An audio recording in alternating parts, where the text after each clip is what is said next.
Damos comienzo al diálogo sobre las relaciones actuales entre España y Filipinas y las perspectivas de futuro.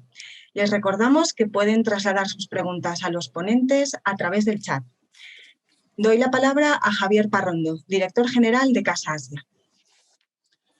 Muy buenos días a todos. Buenas tardes a aquellos que nos siguen desde Filipinas u otros lugares con diferencia horaria.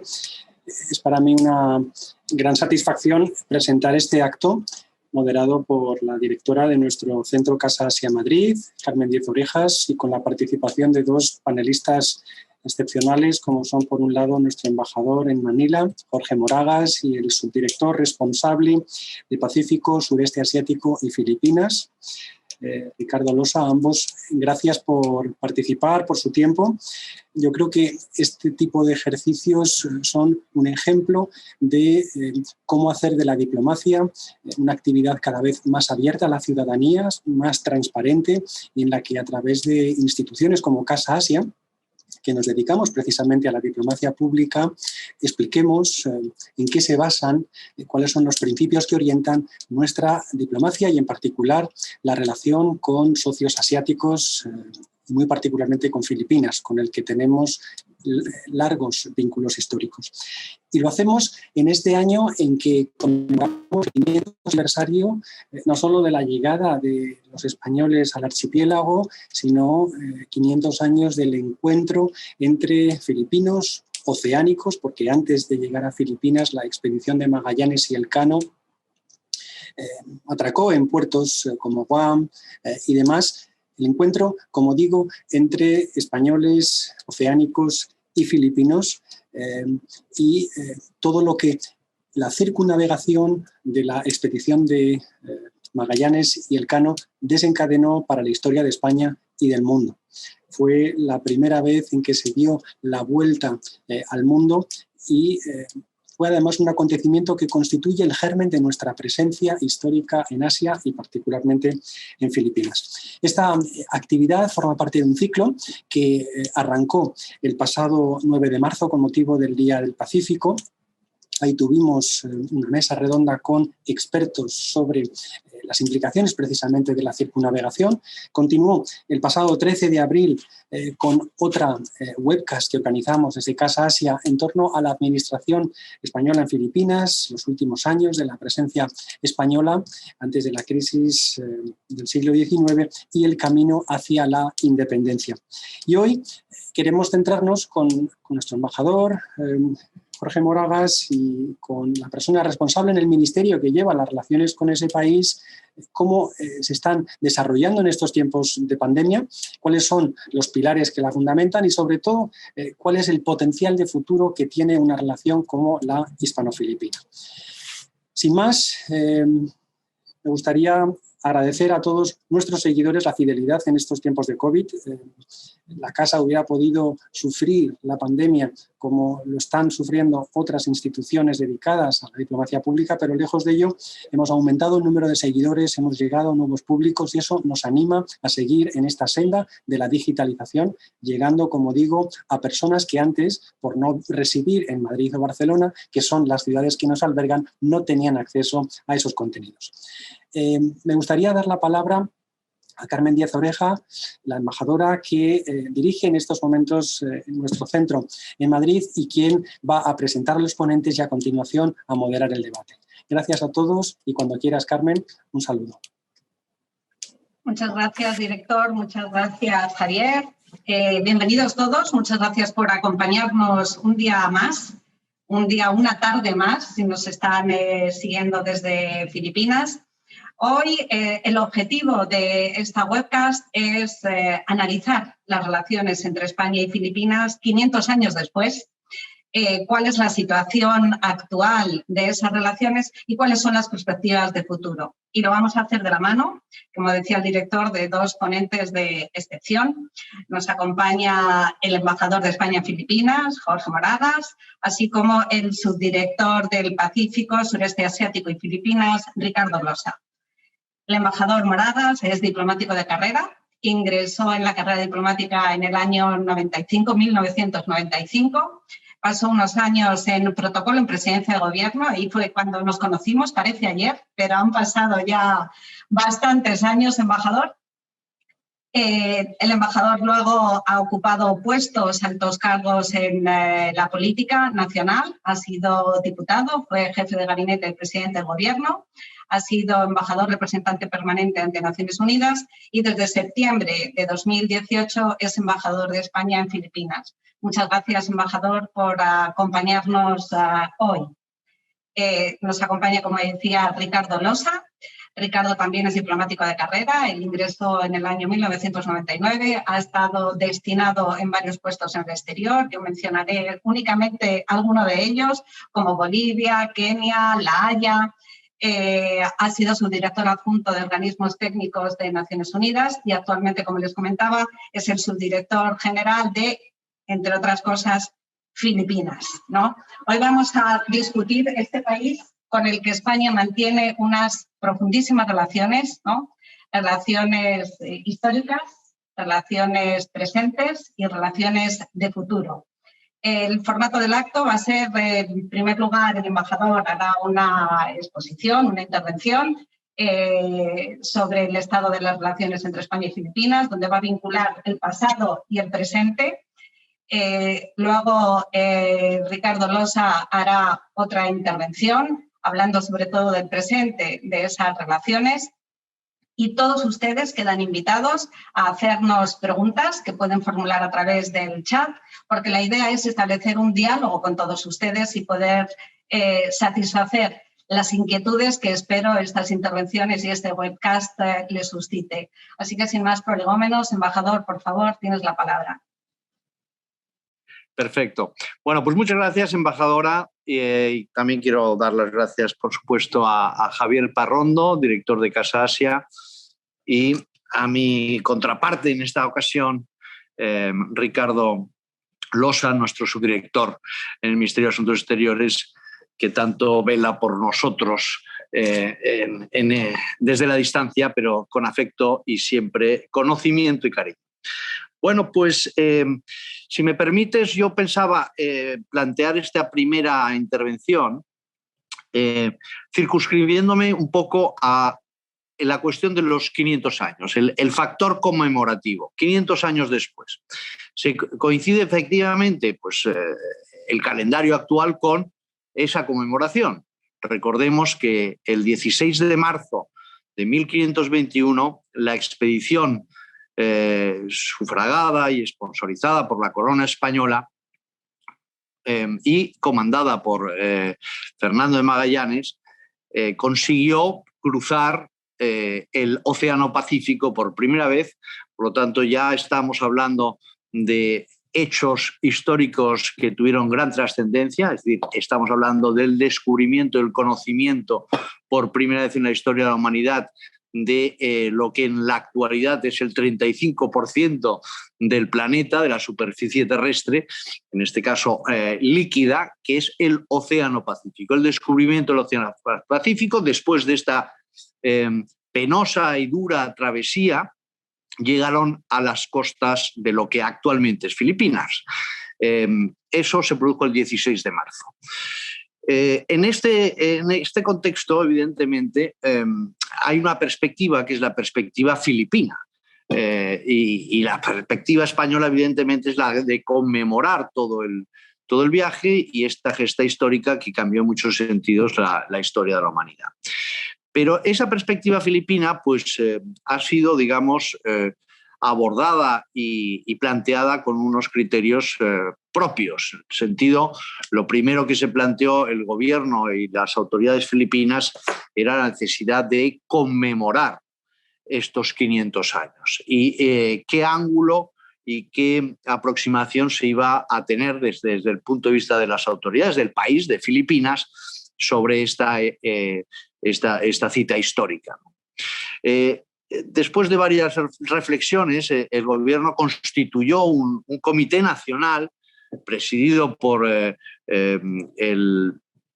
Executive Secretary, que es una suerte de primer ministro en el modelo filipino, modelo constitucional filipino, que definió finalmente este año conmemorativo bajo un epígrafe o un título que, digamos, explica un poco la orientación de esta conmemoración, que era Humanidad y Victoria, Humanity and Victory. Así lo definieron y eso tiene un sentido que es en el que voy a profundizar a partir de ahora. ¿Por qué humanidad?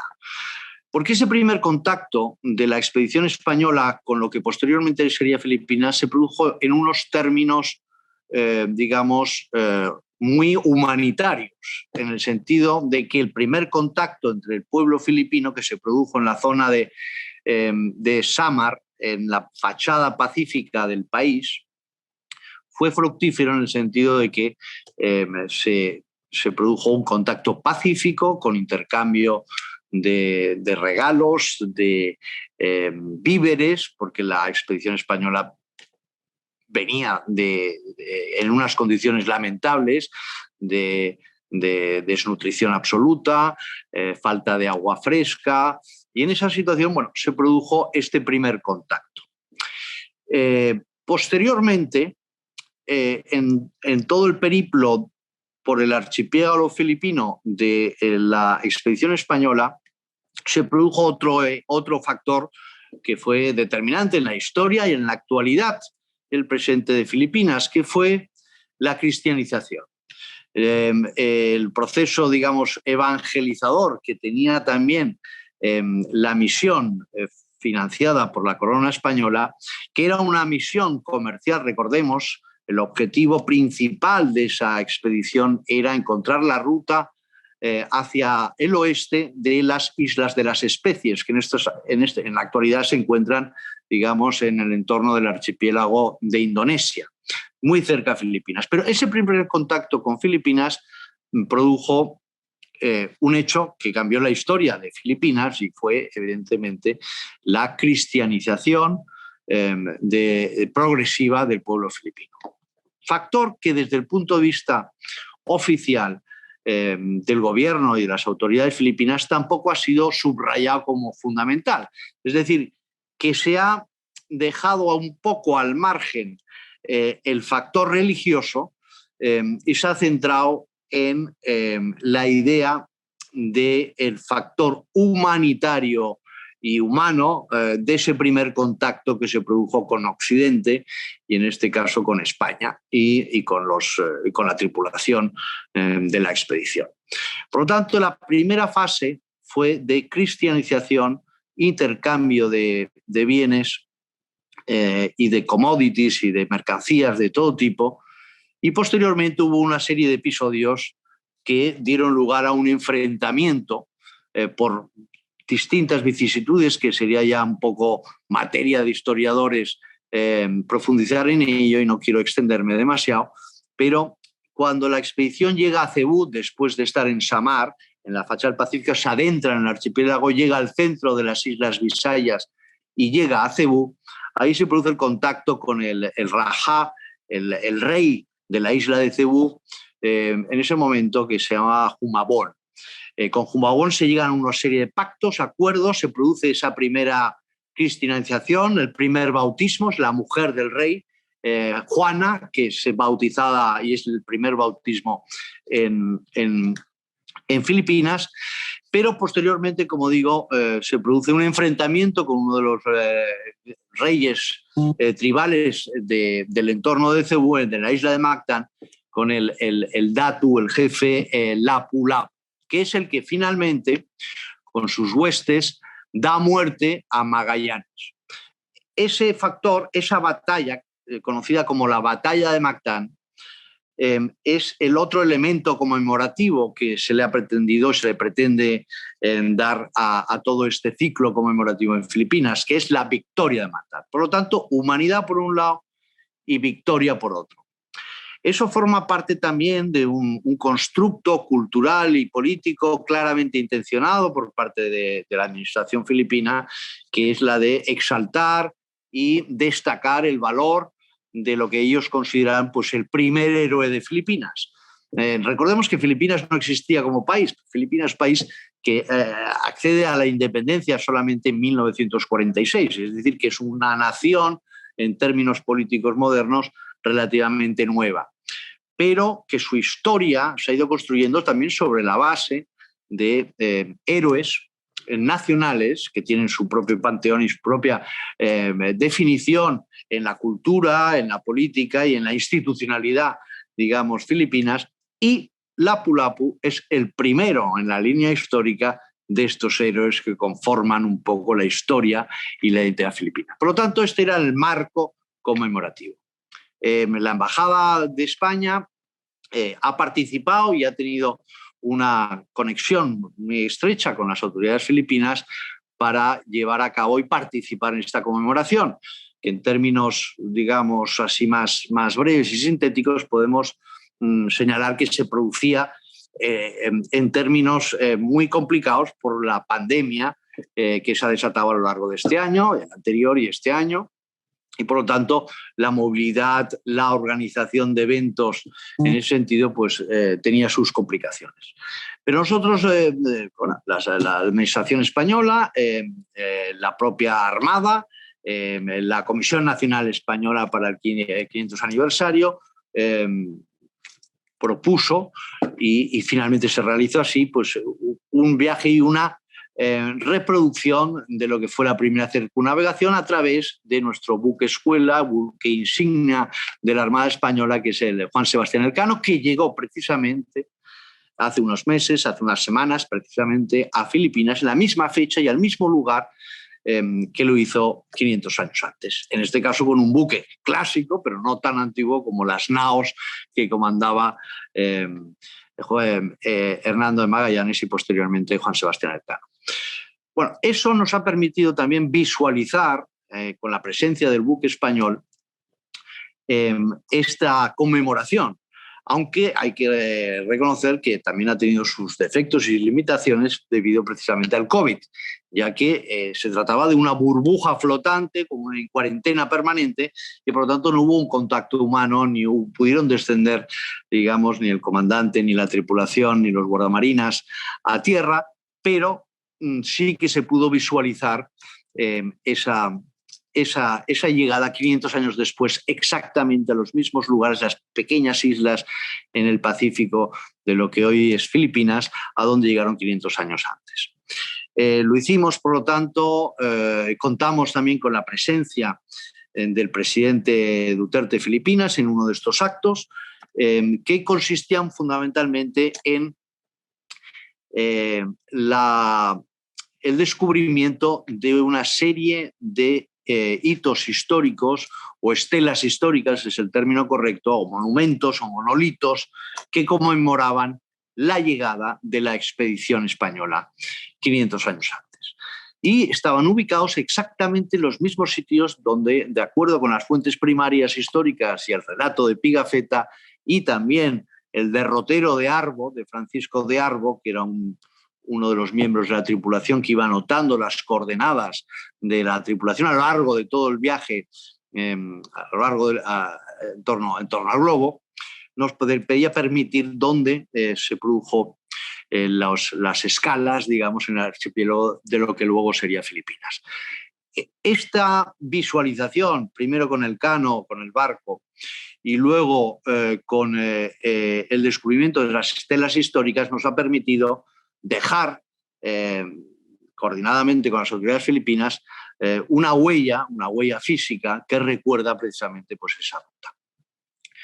Para no hacer la historia mucho más larga, que lo es, yo destacaría dos cosas de este proceso conmemorativo que, ojo, todavía no ha terminado. Todavía hay eventos que se están organizando con todas las limitaciones que supone la pandemia, pero destacaría dos elementos, dos conclusiones o dos esfuerzos también que se ha hecho desde la Administración, desde la Embajada, desde nuestras, digamos, antenas culturales aquí también, en el Instituto Cervantes, porque hemos intentado integrar aquí a toda la Administración con representación en Filipinas. Destacaría dos cosas.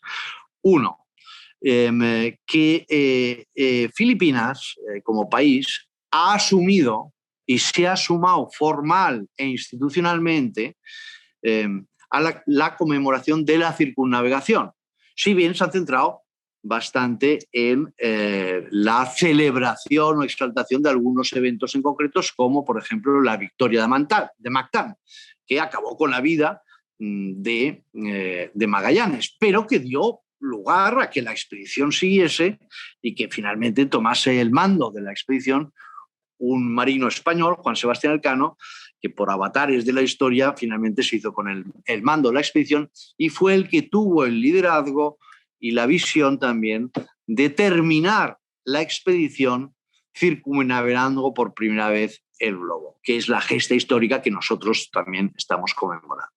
Por lo tanto, el hecho de que Filipinas se haya sumado formal, pública y expresamente a celebrar la circunnavegación me parece que es un hecho positivo.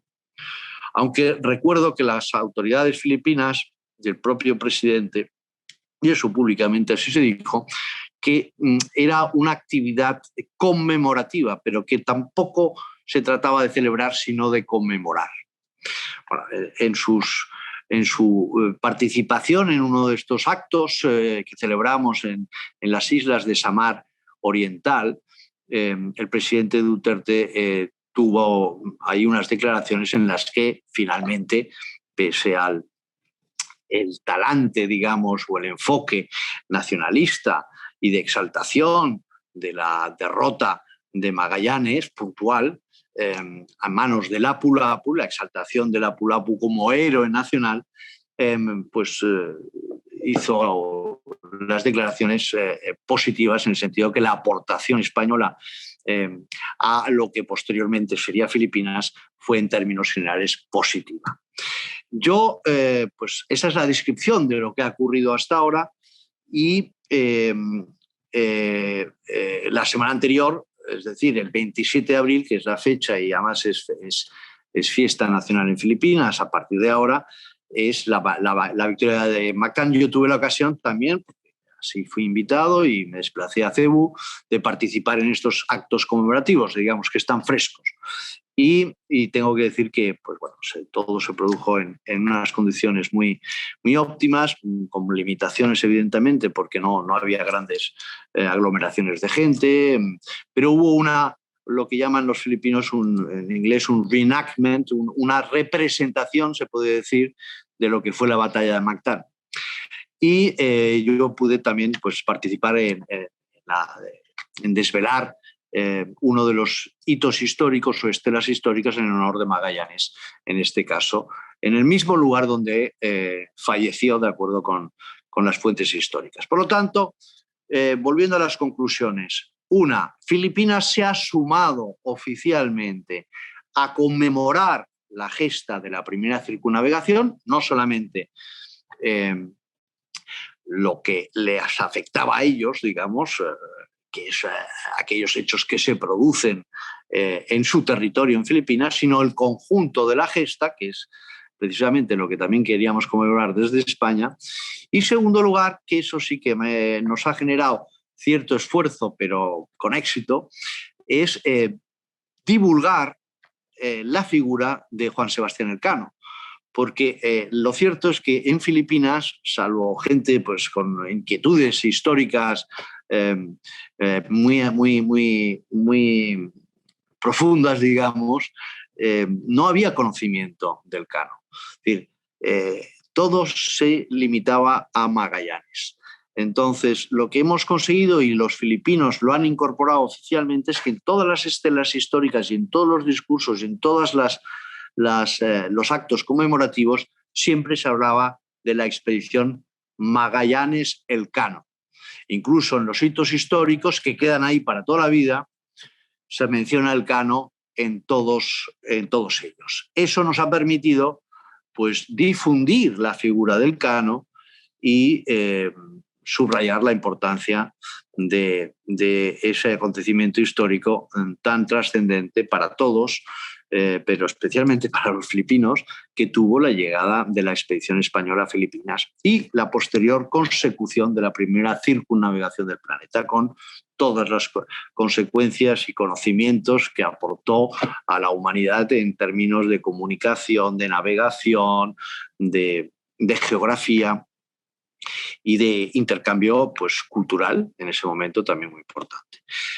Eso sería un poco el ejercicio o la experiencia conmemorativa que hemos tenido aquí en Filipinas, y tengo que señalar, pues, que teniendo en cuenta todas las limitaciones y todas las condicionantes que hemos tenido con el tema de la pandemia, pues hemos podido realizar un cúmulo de actividades, pues, destacables y yo creo que muy positivas. Yo me quedaría ahí en esta explicación, porque si no me puedo extender muchísimo y creo que tampoco procede. Muchas gracias, embajador, ¿no? Ha sido un lujo que nos retransmitieras las conmemoraciones, ¿no? Y todo lo que ha ocurrido recientemente. Y sobre todo por ese viaje al pasado, dándonos la perspectiva actual, que es sobre todo lo que queremos discutir hoy, ¿no? Cómo se ve en estos momentos en Filipinas y en España lo que ocurrió hace 500, 400, 300, 200 y hasta 100 años, diría.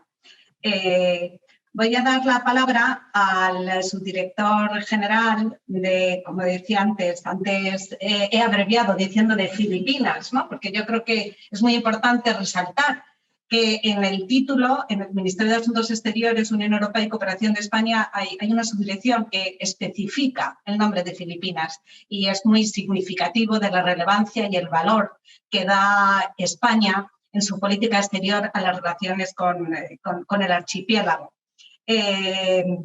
Ricardo, por favor, cuéntanos tú un poco cuál es el presente de esas relaciones entre España y Filipinas. Muchas gracias, embajadora. Efectivamente, es la única dirección, la única subdirección política que tiene el nombre de un país en su descripción. Y bueno, es realmente importante para nosotros subrayar que Filipinas no es un país más dentro de nuestra política exterior. Es cierto que llevamos 500 años de relaciones, pero a mí me gustaría subrayar la importancia de Filipinas para nosotros y espero que también la que podemos tener nosotros para Filipinas en un contexto de igualdad entre estados y de lo que es el siglo XXI. Aprovechando esta situación terrible de la pandemia, el año 2020 casi parece un punto de inicio de todas las series estadísticas y un punto de balance hacia el futuro de lo que tienen que ser nuestras relaciones. Y yo creo que esta perspectiva, esta forma de analizar las relaciones es muy válida para Filipinas, precisamente porque es un país especial, es un país diferente a lo que tiene o a que aparece en el resto del sureste asiático, y estas diferencias que tiene las hacen más interesante y más próximo que otros con los que pues, tenemos menos trato o tenemos un trato en otros términos. Yo querría subrayar que Filipinas es posiblemente el país más cercano en una serie de campos.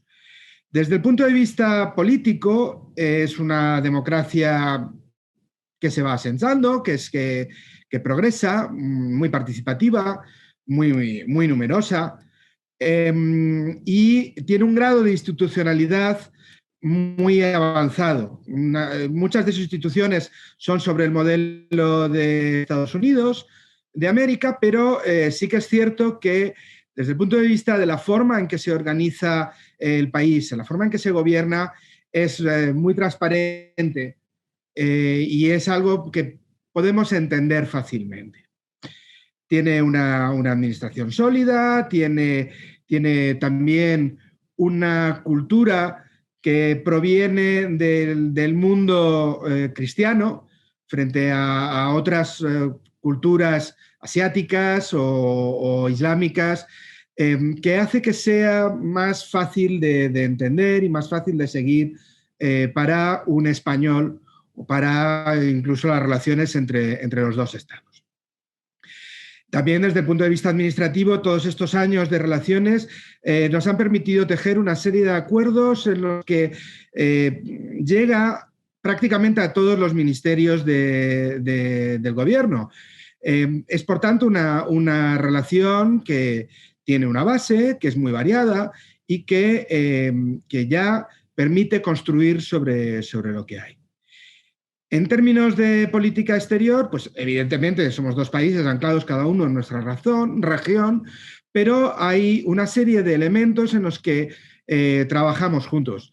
Yo destacaría en el ámbito multilateral el interés que tiene y el liderazgo que tiene Filipinas en asuntos como son la situación de los trabajadores migrantes o de la gente del mar.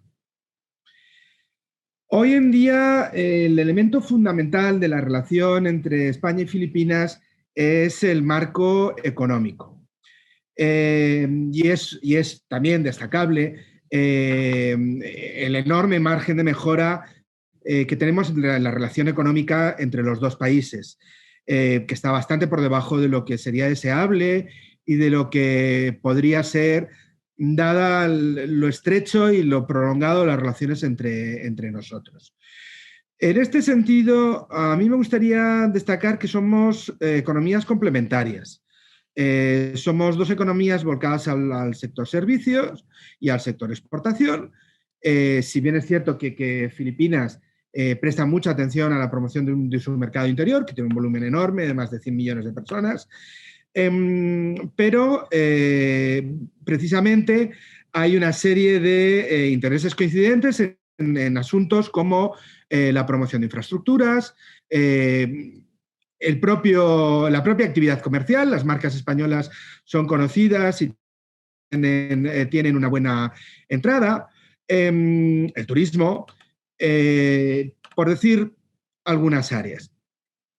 Yo destacaría también de cara al empresario español el interés de la red de acuerdos comerciales que tiene Filipinas en su entorno, especialmente en la región ASEAN, recientemente con el RCEP y el CPTPP, o sea, los diferentes acuerdos del ámbito asiático, del ámbito pacífico para la promoción del comercio, así como sus estrechas relaciones con Estados Unidos, que es una plaza donde hay una considerable presencia española, y con Australia, que es otro país donde nuestras empresas están siendo crecientemente activas y tienen una presencia creciente.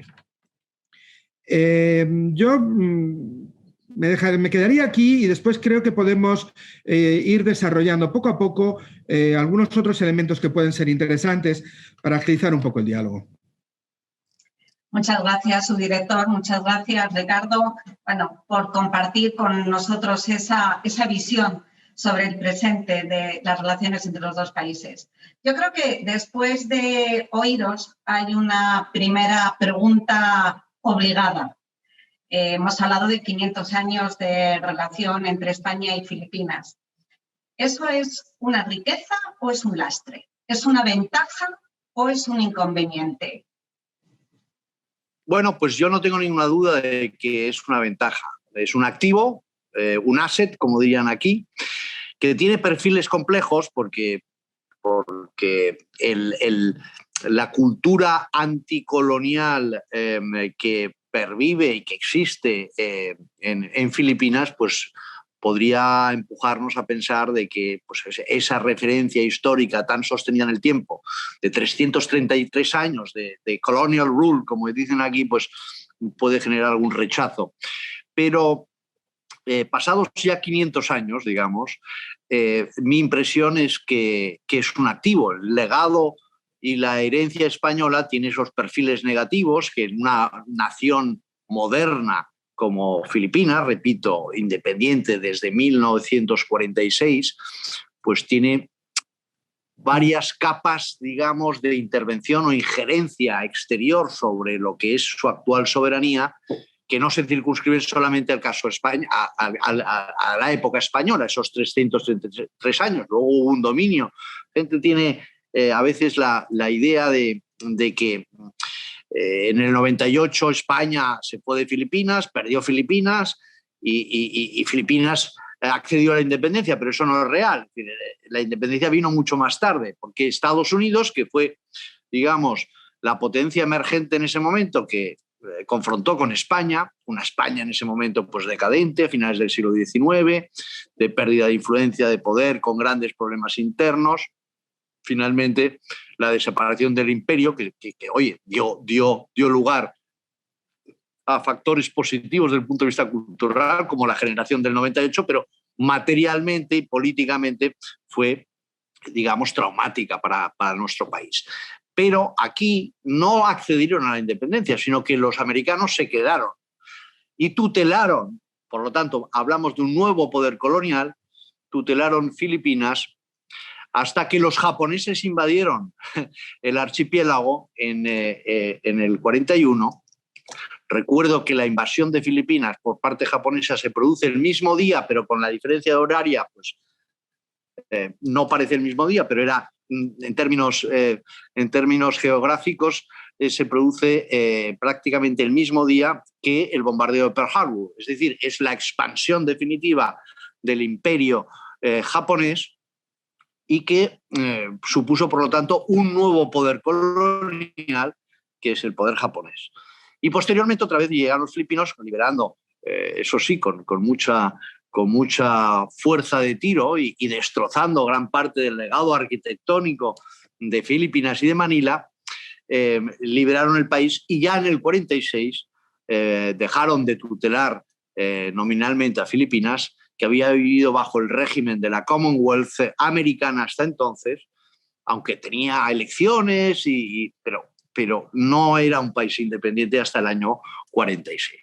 Con todo eso lo que quiero decir es que el balance es positivo. En un país donde existe, digamos, un profundo sentido del orgullo nacional, de una nación joven en términos históricos, y un rechazo hacia el poder colonial que sufrió durante bastante tiempo y por parte de distintas potencias extranjeras, como fue el caso de España. Pero esos 333 años, si bien fueron borrados en muchos sentidos culturalmente por la presencia americana, donde el español fue sustituido por el inglés, evidentemente todo eso pervive en la cultura de una forma latente que yo personalmente pues, he podido identificar, y hay un cariño y un afecto hacia España que no se traslada a otros países.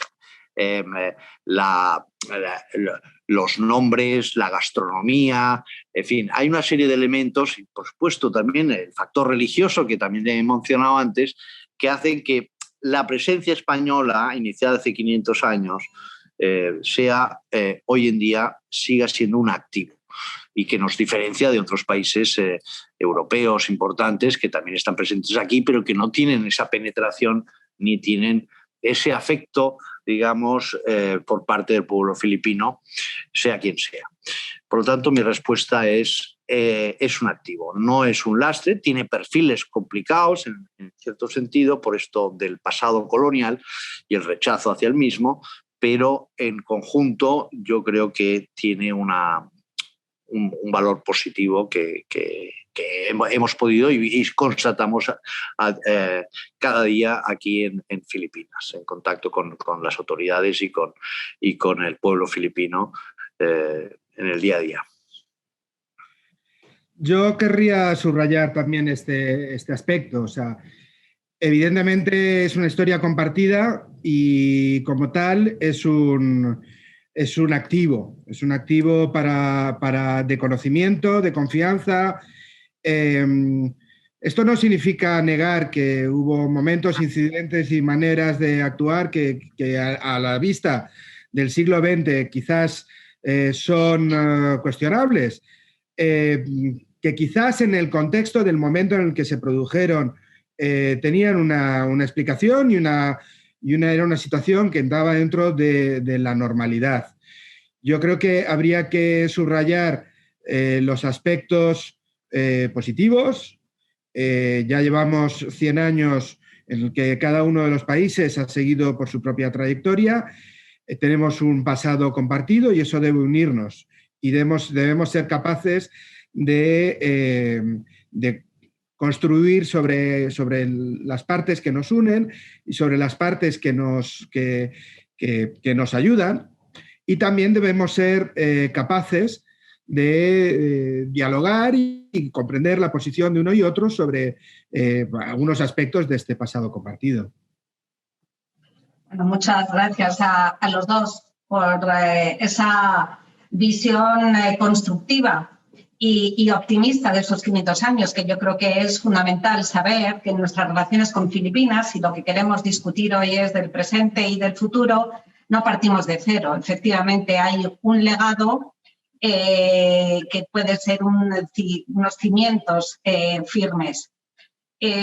Al hilo de esta primera pregunta ha llegado, bueno, tenemos ya un montón de preguntas de nuestros oyentes, con lo cual ya me excuso porque quizás no tengamos tiempo de formularlas todas, pero hay una que tiene que ver con este recelo, posible recelo hacia ese pasado colonial, ¿no? Y uno de nuestros oyentes pregunta si existe en Filipinas, en la Filipinas contemporánea, ese mismo recelo respecto a Japón y a Estados Unidos. Muy interesante la pregunta. Mira, una de las cosas que a mí me impresionan del pueblo filipino a todos los niveles es también su capacidad de perdón. Es decir, no hay un rechazo hacia Japón, no hay un rechazo hacia Estados Unidos, por supuesto, y tampoco hay un rechazo hacia una nueva presencia no formalmente tan ingerente como las anteriores, como es el caso de China. Es decir, Filipinas es un pueblo que ha sabido perdonar y que si vemos hoy en día cuáles son las relaciones con, por ejemplo, con Japón, que fue un país que pues, bueno, no hace tanto tiempo invadió y masacró a mucha gente, especialmente en Manila, la famosa batalla de Manila. Recordemos que Manila, la batalla de Manila es la batalla en la historia de la humanidad donde se produce mayor destrucción después de Dresde y Varsovia, si no me equivoco. Es decir, estamos hablando de una conflagración mundial que tuvo un eco real en esta ciudad, en la capital de este país, que generó mucho sufrimiento y mucho dolor.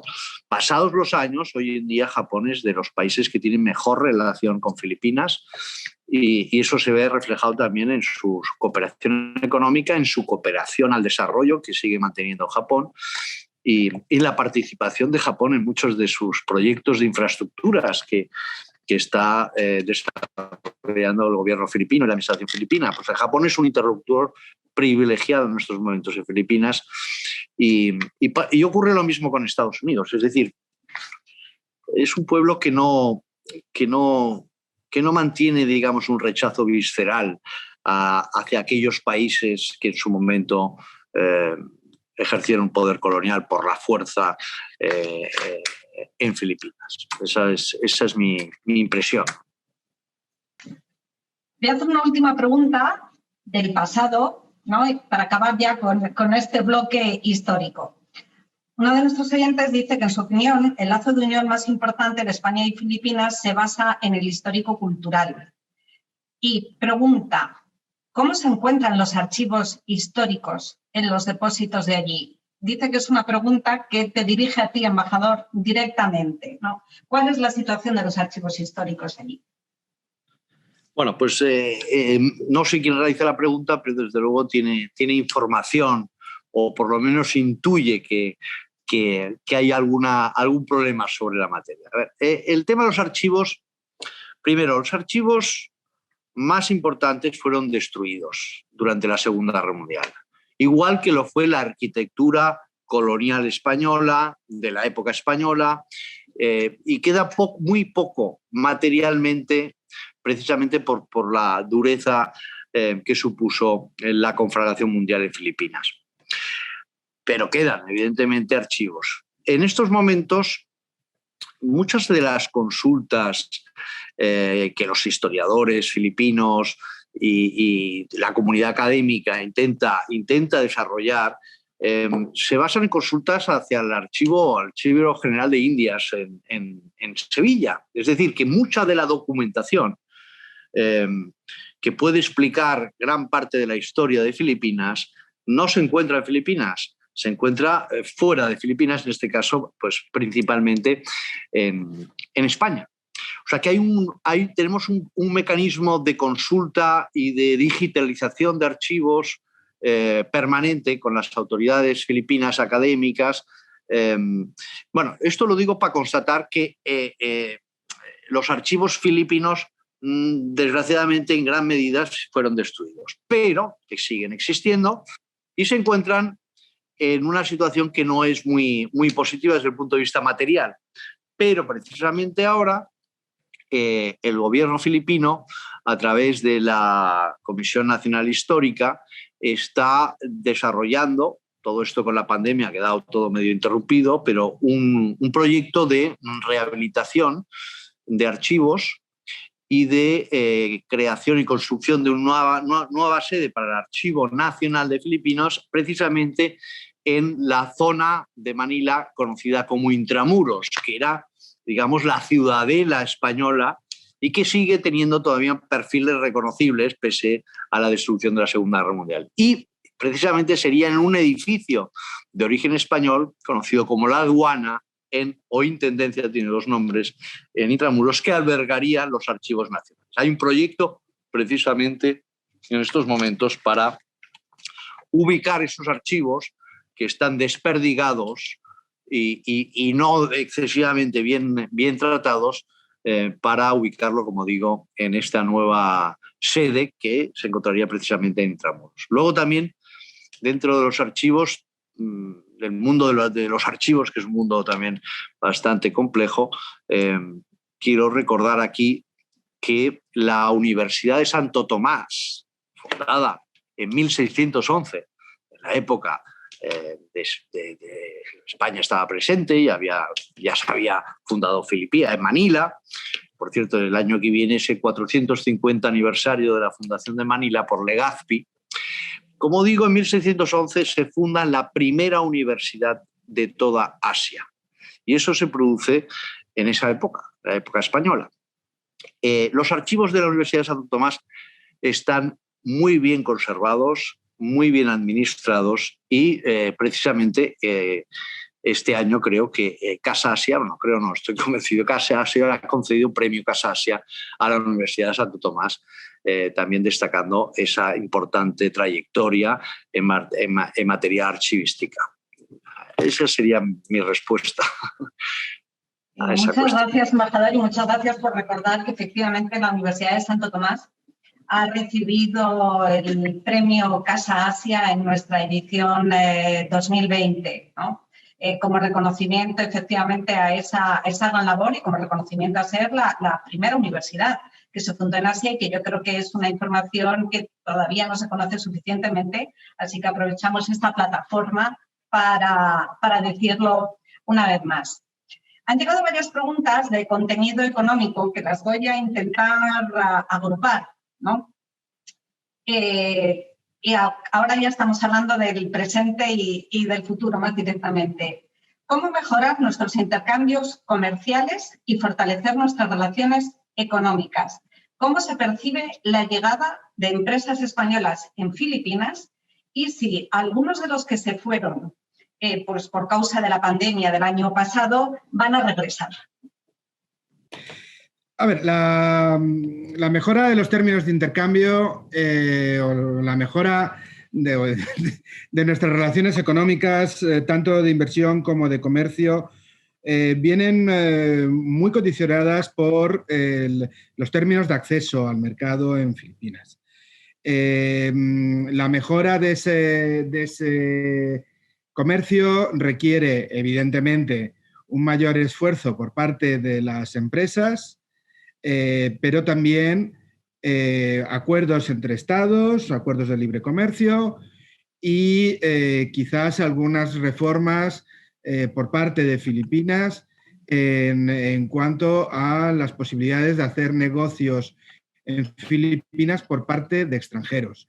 Unas reformas que el gobierno de Filipinas reconoce y tiene programadas y que es consciente de que necesita para atraer inversión, para generar más crecimiento, para dar empleo a su población y que, bueno, en estos momentos han sufrido un parón por la pandemia, como ha pasado en todo el mundo, pero que están canalizadas y que pensamos que van a producirse mejoras en estas posibilidades de acceso al mercado filipino.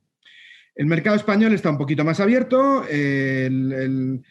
Filipinas accede a nuestro mercado con los beneficios del sistema generalizado de preferencias, sistema de preferencias generalizado y de hecho Filipinas es un inversor significativo dentro de lo que es el sureste asiático en España. Así que espero de esta manera haber dado un poco respuesta a estas preguntas. Sobre la llegada de empresas, yo creo que es una percepción local y es más el embajador el que puede comentar. Y sobre los regresos de españoles a Filipinas, bueno, hubo una importante salida de españoles en el momento de la crisis de COVID, el año pasado. Fue una operación de regreso a España complicadísima en términos logísticos, en los cuales no quiero dejar de agradecer y de subrayar la colaboración del gobierno de Filipinas en la movilidad de los españoles hacia los aeropuertos, de manera que pudieran salir y regresar a España, que es necesario recordar siempre. Yo creo que este retorno se producirá.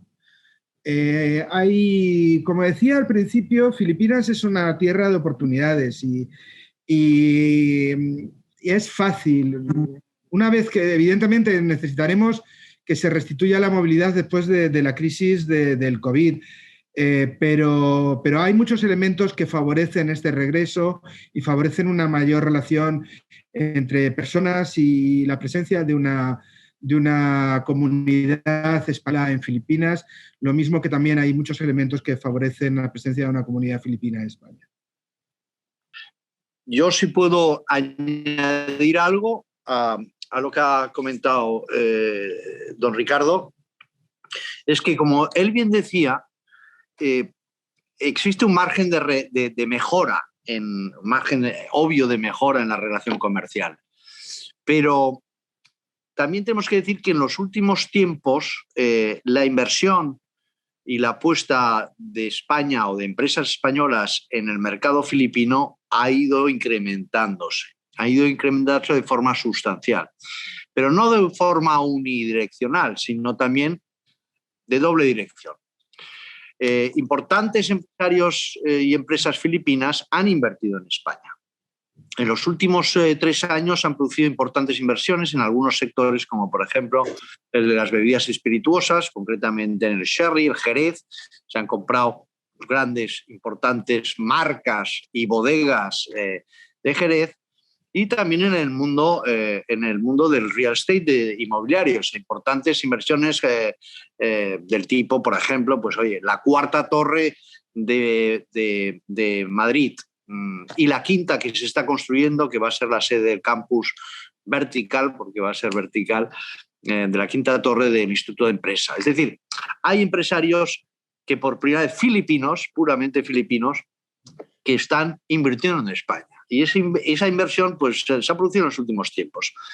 En el otro sentido, aprovechando el programa de infraestructuras patrocinado por el gobierno de Filipinas, conocido como Build, Build, Build, que es todo un proyecto muy amplio y muy ambicioso de modernizar el sistema de infraestructuras filipinos, que ciertamente estaba muy deficitario en todos los terrenos, el terreno ferroviario, el terreno de autovías, autopistas, todo tipo de comunicación. Se está haciendo un gran esfuerzo y ahí algunas empresas españolas han conseguido hacerse con algunos contratos muy importantes. Alguna empresa española concretamente hace escasos meses pues, consiguió firmar 2 contratos por valor de 1.000 millones de dólares para hacer una parte de la infraestructura ferroviaria que pretende pues, mejorar la movilidad de este país. Por lo tanto, están entrando las empresas españolas, pero evidentemente aquí hay unos factores de complicación, ¿no? Que son la distancia geográfica y desde luego el tema del COVID, que ha paralizado pues, la movilidad y ha dificultado en gran medida pues, que las empresas vengan aquí. Todos esperamos que esto se revierta y que la movilidad pues permita, la nueva movilidad pues permita pues que se vuelvan a activar misiones comerciales y participación de empresas españolas en Filipinas en términos de inversión, no solo en infraestructuras, sino en energías renovables, purificación de agua. Son sectores en los que somos competitivos y aquí hay mercado. Sinceramente, ahora la situación está bastante complicada por la falta de movilidad, pero hoy precisamente he estado haciendo gestiones para facilitar, porque es muy complicado, la llegada de 200 ingenieros de una compañía importante española que viene a hacer estas infraestructuras. Puentes también, se está haciendo el tercer puente que llama el Third Bridge, que une Mactán precisamente con Cebú, un puente que va a ser icónico, que está a punto de terminarse y que también está haciendo una empresa española.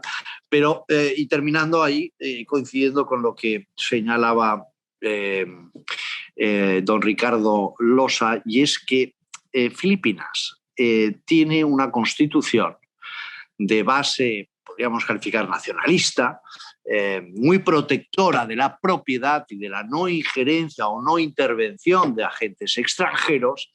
Te hablo de redactada en el año 46, y que tiene un capítulo, lo que llamamos las provisiones económicas de la Constitución, que eso es bastante refractaria a la inversión y a la entrada de capital extranjero, que prohíbe, por ejemplo, pues la compra de tierra o de tierra.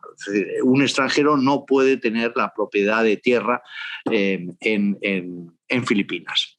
Tierra, propiedades, digamos, inmobiliarias, salvo que sean un régimen con un partner, un socio local que asuma la titularidad.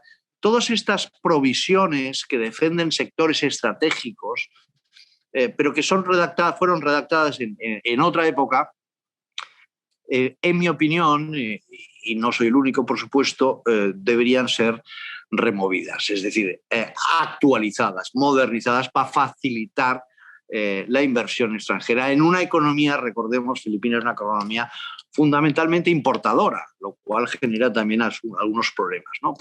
Pero esos temores a que países, potencias o agentes extranjeros cojan la propiedad de parte del territorio fueron redactadas en una época, repito, en la que Filipinas nacía como nación independiente después de haber sido dominada por potencias extranjeras, como he dicho anteriormente. Por lo tanto, el obstáculo constitucional, esas provisiones económicas, dificultan en gran medida la inversión. A día de hoy hay un debate abierto y yo creo que concilia la opinión de la mayoría en ambas cámaras sobre la necesidad de reformar la Constitución en ese sentido.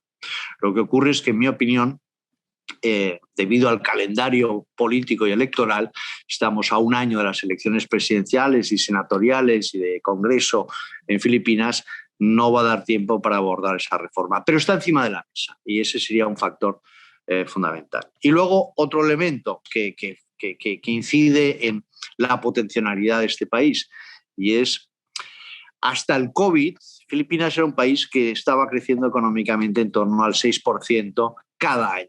Es decir, no ha tenido una recesión en 20 años, no la había tenido en 20 años, y por lo tanto el crecimiento del país en términos de población y de economía era evidente, y la aparición de oportunidades comerciales en todos los terrenos, en todos los sectores, pues también era evidente. Es decir, que la tendencia era positiva. Estamos en un momento, repito, muy complicado, pero yo confío en que la situación se revierta y vuelva a recuperar digamos, ritmo de crecimiento que generaba tantas oportunidades. Otro dato importante, Filipinas, que antes me he olvidado y se ha medio mencionado, pero ya más político. Filipinas es la democracia más antigua del sudeste asiático.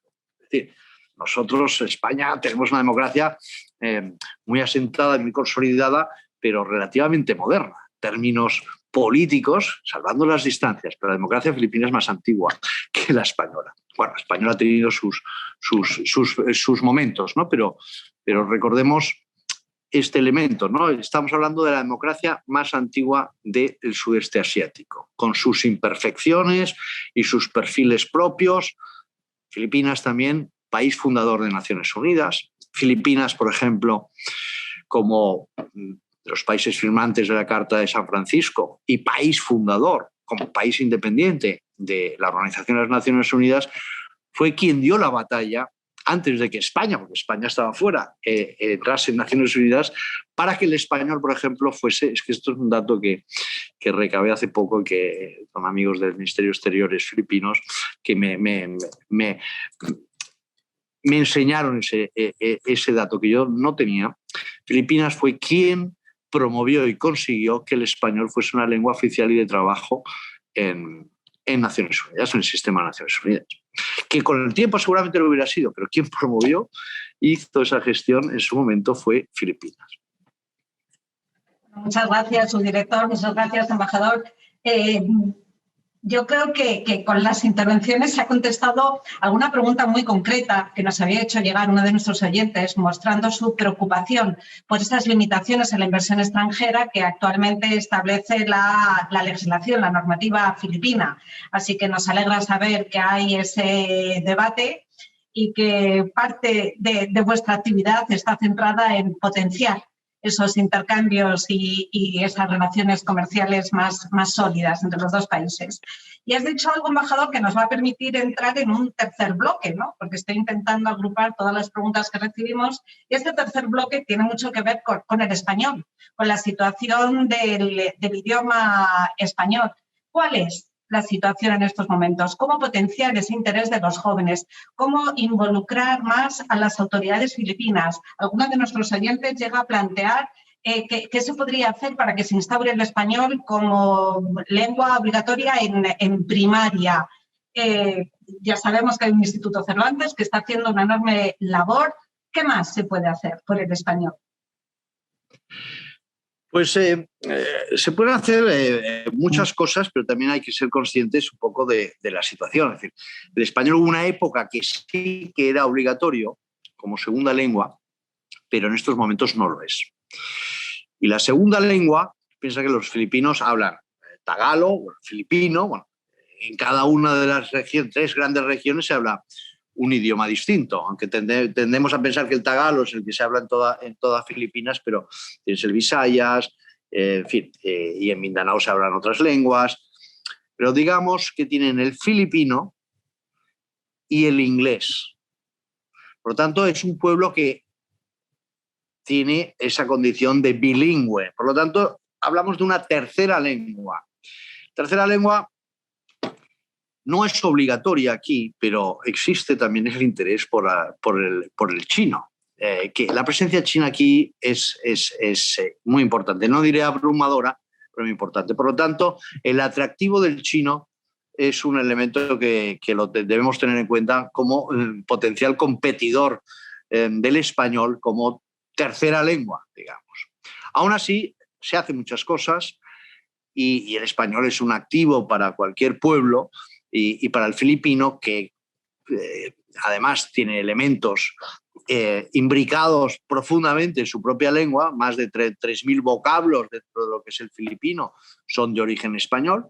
Muchas veces los filipinos no lo conocen, no son conscientes de que las palabras que utilizan son españolas, e incluso algunas expresiones Pero sí que ahí estamos haciendo un trabajo y el Instituto Cervantes muy, muy importante, con bastante actividad. Todo esto del COVID también lo ha parado bastante.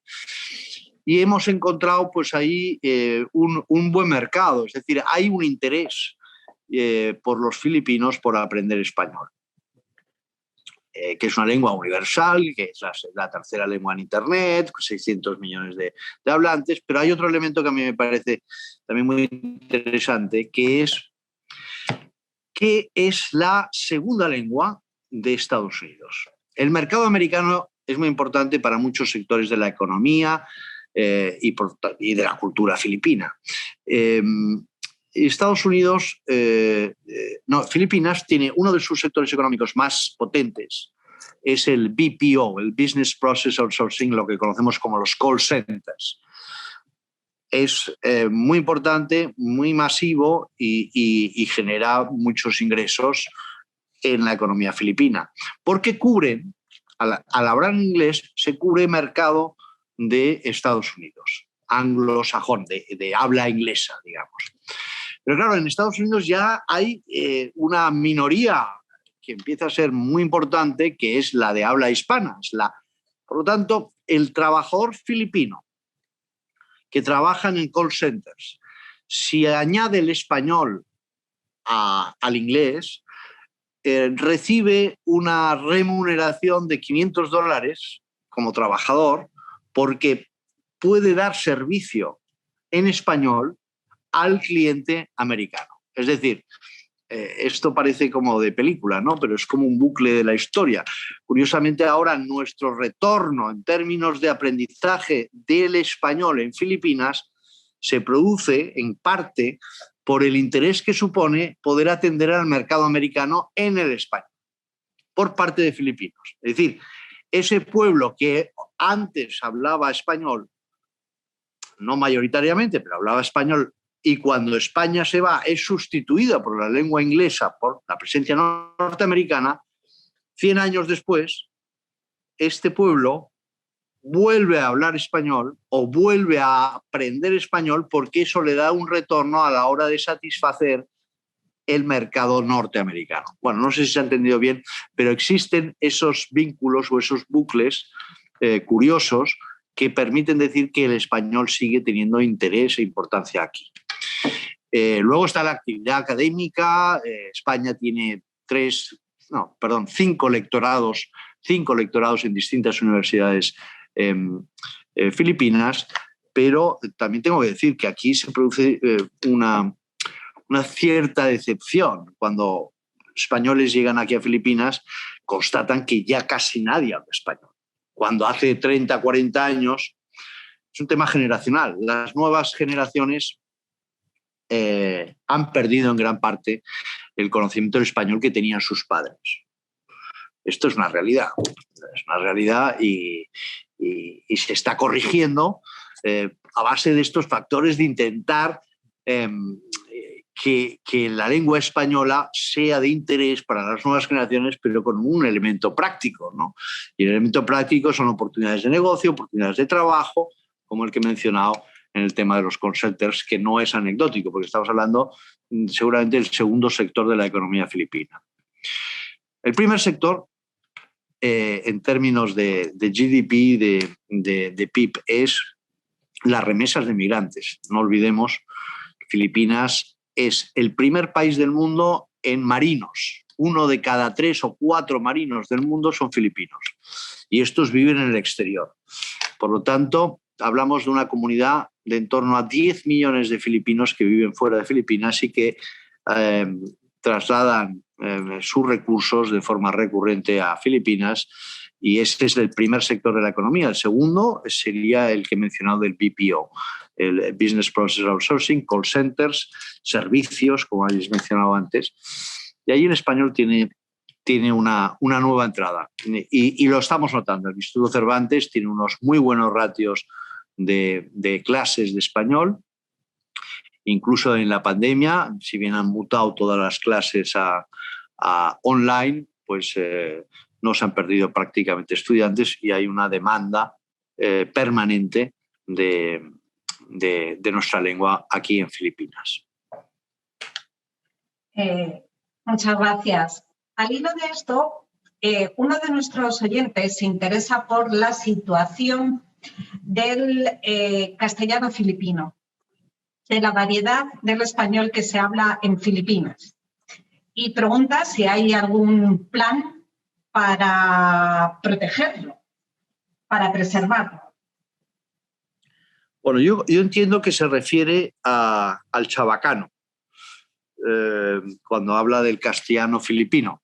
El chabacano es una lengua filipina, que se habla en algunas partes de Filipinas, no en todas, por supuesto, en aquellas donde a lo mejor tuvimos por razones históricas pues más presencia y que ha pervivido. Y es una lengua filipina como lo es el tagalo y es el chabacano. Chabacano es muy parecido al español, y está especialmente centrado en Mindanao, en la zona de Zamboanga, y también en Cavite, en Luzón, que es donde estaban los antiguos astilleros del galeón de Manila. Bueno, y ahí se creó y se instaló y sigue perviviendo, y siguen hablando en chabacano. Por lo tanto, sí que es una realidad dentro de la pluralidad lingüística que tiene Filipinas, porque la gente tiende a pensar, bueno, en Filipinas se habla tagalo. No, se hablan, no sé si 14 lenguas distintas o 15, y el chabacano es una de ellas. ¿Un plan para protegerlo? Pues yo creo que tiene buena salud. El chabacano se sigue hablando en esas zonas. Yo he tenido la ocasión de desplazarme ahí y hablar con las autoridades y con distintas personas, y en la calle se habla chabacano. Nosotros lo apoyamos culturalmente siempre que podemos. Ahora, es distinto al español, ¿eh? Algunos dicen que es como un español roto, un broken Spanish se le llaman. Muy sencillo porque las conjugaciones de los verbos son mucho más simples, pero sigue habiendo cultura, sobre todo oral, y hay premios literarios y actividad cultural para promoverlo. Y nosotros modestamente desde la Embajada y nuestra Consejería de Asuntos Culturales y también desde el Instituto Cervantes pues apoyamos su actividad. Muchas gracias. Veo que se va el tiempo rápido. No tenemos mucho margen. Voy a hacer dos últimas preguntas. Aviso ya a nuestros oyentes y me vuelvo a disculpar que no vamos a poder contestar a todas, pero con esto cerramos este bloque del español. Pero vamos a empezar un bloque nuevo que tiene que ver con las relaciones entre nuestras sociedades, ¿no? Que yo creo que ese es un pilar fundamental para fortalecer las relaciones entre nuestros dos países. Y al hilo de esto hay una pregunta muy concreta. ¿Cómo es posible que no haya vuelo Manila-Madrid? ¿No hablamos de un intercambio más fluido? ¿No hablamos de potenciar esos encuentros, ese diálogo? A ver, en primer lugar es un problema de distancias. Hasta hace relativamente poco los aviones no podían hacer ese tipo de vuelo y era necesario hacer varias escalas intermedias. Y al final son vuelos fraccionados. Ese es el principal. Y después es una decisión de empresas. Es que prácticamente ya no quedan empresas de bandera que puedan hacer unos tramos o unas conexiones por una razón política o histórica. Las empresas adoptan decisiones de tipo comercial y en este contexto de distancia hacen vuelos saltamontes con puntos intermedios, como puede ser el Golfo o Singapur, y no se plantea un vuelo directo, desde luego.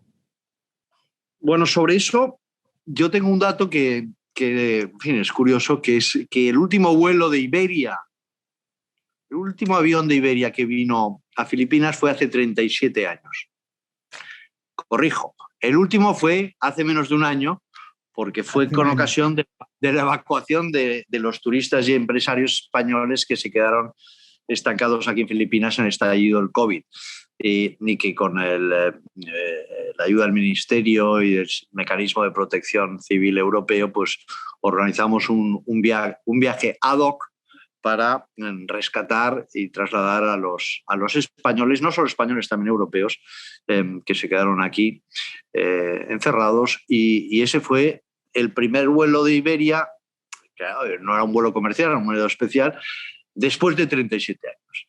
Y como ha dicho bien Ricardo, las comunicaciones en ese tipo son competencia de las empresas privadas, y parece que no hay un gran volumen para justificar ese vuelo, aunque no hay que descartar. No hay que descartar nada. Philippine Airlines, que es la única compañía que hacía viajes directos a Europa, Filipina, porque es la única compañía filipina, no es la única compañía filipina, pero tamaño suficiente como tenía un viaje a Londres. La comunidad filipina en Londres es mucho más importante que la comunidad filipina en España. A veces uno piensa, bueno, pues habrá muchos más filipinos en España. No, hay más en Londres y hay más en Italia. En todo caso, ese vuelo no existe en la actualidad, y a Filipinas, o por lo que yo sé, Philippine Airlines tampoco le es muy rentable el viaje a Londres. Aunque, bueno, todo se puede ver. Yo estoy en conversaciones muy informales también, pero con las autoridades de Philippine Airlines, que también es una compañía que está en una situación también complicada, de intentar abrir un vuelo, que sería fantástico, pero no sé si habría volumen para hacerlo rentable, sinceramente. Y subvencionar este tipo de vuelos, pues no me parece que sea una posibilidad en estos momentos. Normalmente se vuela ahora, no hay vuelos directos a Europa, son vuelos con escala siempre, y básicamente son vía Emiratos Árabes y Qatar, y de ahí a Madrid o Barcelona. Y también está Turkish Airlines, que hace Manila, Estambul, Madrid o Barcelona, y luego Cathay Pacific, que hace Hong Kong y de un tirón desde Hong Kong a España. Este es el mapa, digamos, de líneas aéreas en estos momentos entre Filipinas y España. Bueno, muchas gracias a los dos, ¿no? Efectivamente es una decisión de las compañías aéreas, ¿no? De lo que se trata es de que aumente la demanda y detrás seguirán las compañías tomando sus decisiones empresariales.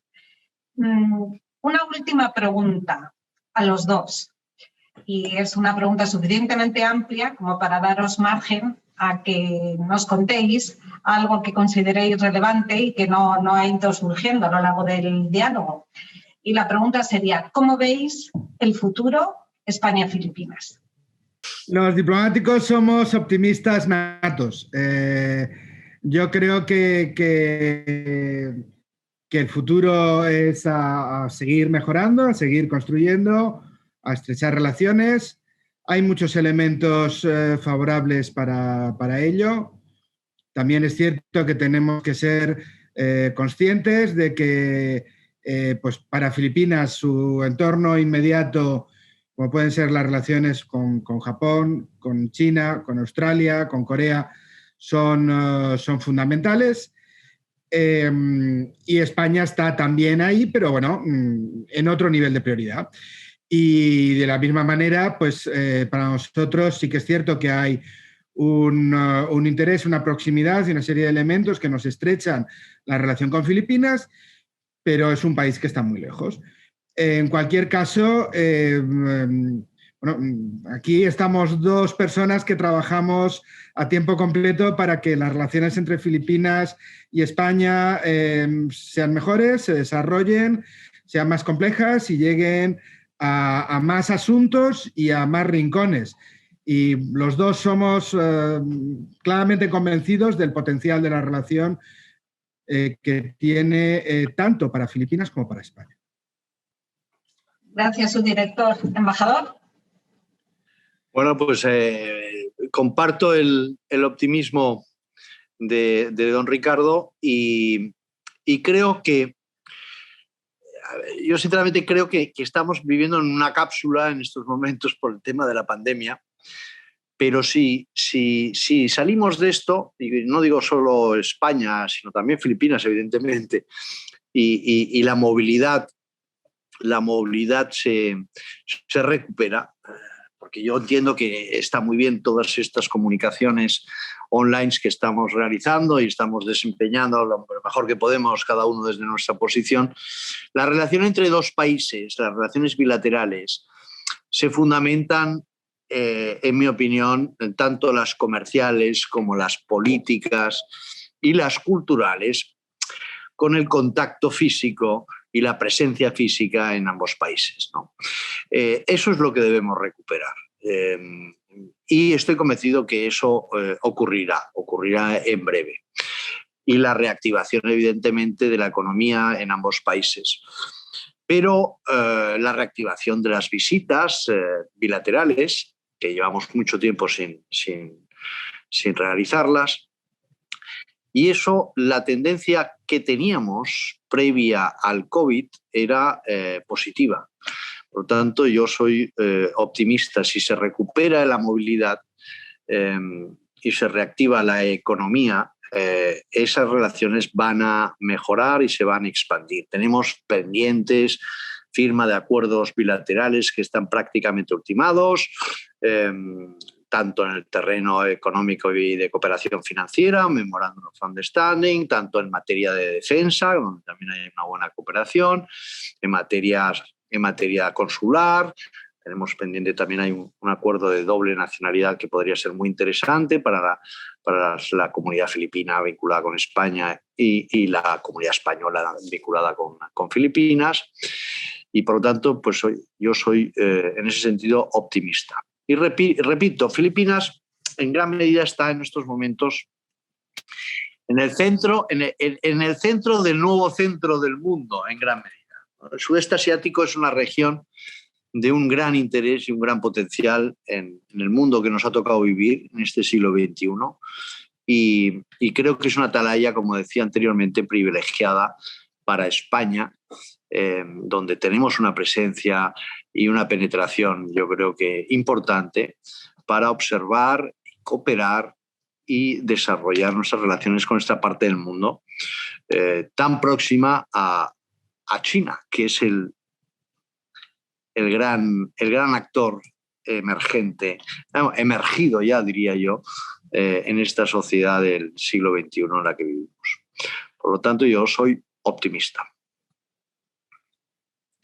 Bueno, embajador, subdirector, muchísimas gracias. Muchas gracias, de verdad, por compartir con nosotros esa visión tan optimista del pasado, tan optimista del presente y tan optimista del futuro prometedor que tenemos por delante, ¿no? Porque vamos a construir sobre unos muy sólidos cimientos. Y ese futuro prometedor pasa por ese interés entre filipinos y españoles por conocerse y comprenderse y tratarse y un poco más. Prueba de ese interés, y aquí la gran satisfacción de Casa Asia, es pues la altísima participación que hemos tenido de nuestros oyentes, no solamente de España, sino que muchas de las preguntas han sido formuladas desde Filipinas.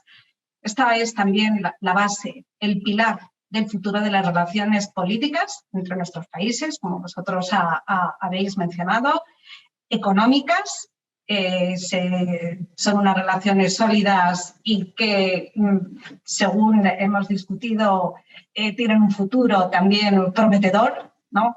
Relaciones culturales, relaciones históricas.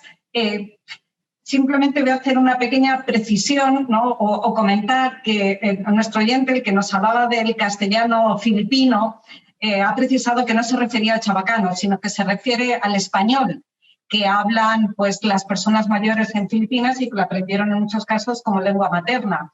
Yo aquí lo que diría es que nosotros consideramos que es un español con peculiaridades filipinas. Lo mismo que el español que hablo yo en Madrid, pues no es lo mismo quizás que el español que habla un canario o que el español que habla un boliviano o el español que habla un argentino. Pero todos nos entendemos, todos hablamos español con nuestras particularidades.